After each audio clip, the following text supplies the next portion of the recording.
ship approached Georgia, the IGBO slaves took over the ship and revolted.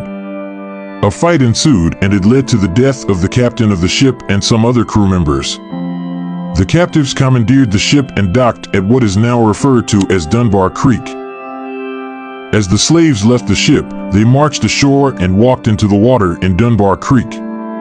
They reportedly sang as they walked in unison into the creek, "The water brought us, the water will take us home."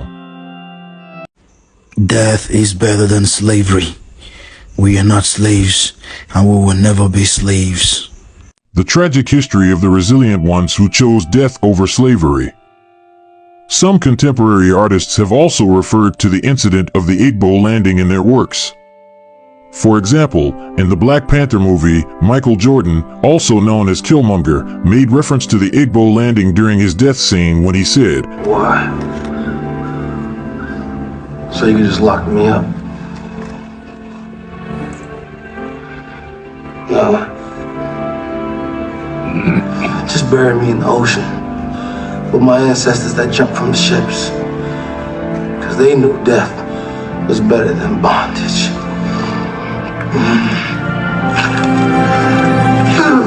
The forgotten story of IGBO landing. In 1803, 75 West Africans were sold into slavery. Each person was sold for about $100 to Thomas Spalding and John Coeur. A large number of the slaves were Igbos from the southeastern part of Nigeria. They were bought as slaves, and the aim of the slave merchants was to transport them from their indigenous lands and resell them so that they could be put on plantations in Simon's Island to work.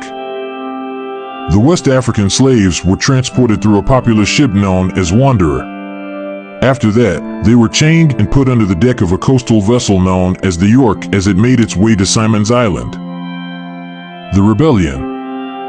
As the ship approached Georgia, the IGBO slaves took over the ship and revolted.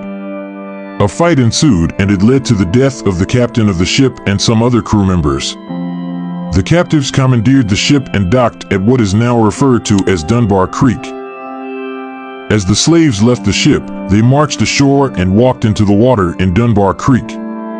They reportedly sang as they walked in unison into the creek, "The water brought us, the water will take us home." Another account posits that when the slaves had a glimpse of the life of slavery that they were about to be subjected to, they instantly returned to Dunbar Creek and called on the water spirits to take them back to their land. Out of 75 people that walked into the water, about 13 bodies were reportedly recovered. Some people regained consciousness and were sold into slavery, while many of the bodies remained missing.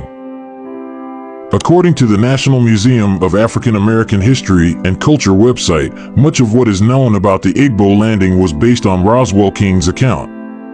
Roswell was a white overseer on a nearby plantation called Pierce Butler Plantation. Roswell helped in recovering some of the bodies and was the first person to record the terrifying incident. Roswell and another man known as Captain Patterson had recovered 13 bodies. William Maine, another slave dealer, had explained how the IGBOs took to the marsh and drowned. When faced with slavery as a choice, the group of IGBO people decided that the reality of becoming slaves in a foreign land was never going to happen. Despite being chained to one another, their decision was to walk into the ocean. Dunbar Creek on St. Simon's Island, where the victims died, has become a historic site also known as the IGBO Landing. It is the site of one of the largest mass suicides of enslaved people in history. Through the years, so much doubt has been cast on what actually happened, and various myths have evolved. Some of these myths are those of the water-walking Africans and the myth of the flying Africans. However, a post-1980 research has verified Roswell King's account of the story through the use of modern scientific techniques and the confirmation of the factual basis of the long-standing oral accounts. Bury me in the ocean with my ancestors who jumped from ships, 'cause they knew death was better than bondage. Thank you for watching. Subscribe.